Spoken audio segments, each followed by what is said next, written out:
si monitorohet nga ana juaj kjo gjë? Është thjesht dhe vetëm vullnet, deklarim i kompanive në kontrat, apo ushtroni dhe ju kontroll pikërisht për këto flukse të trafikut? Dhe në vijim të kësaj, kam një shqetësim që vjeni përsëritur për pagesën në rrugën Rrëshen Kalimash, Kukës, Morin e tjerë. Kur hyn nga Kosova, pagesa është fiks 5 euro. Kur del nga Shqipëria për në Kosovë, pagesa është 640 lek. 640 lek nuk bëjnë 5 euro më.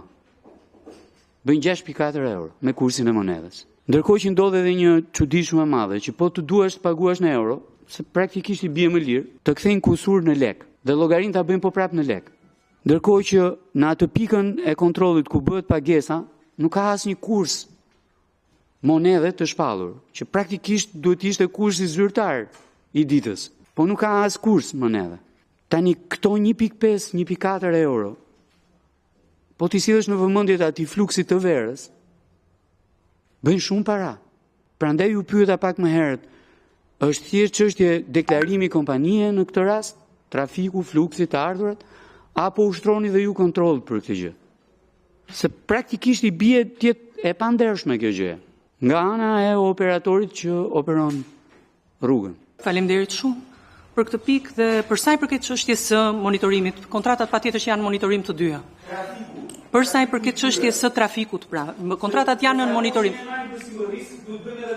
Patjetër.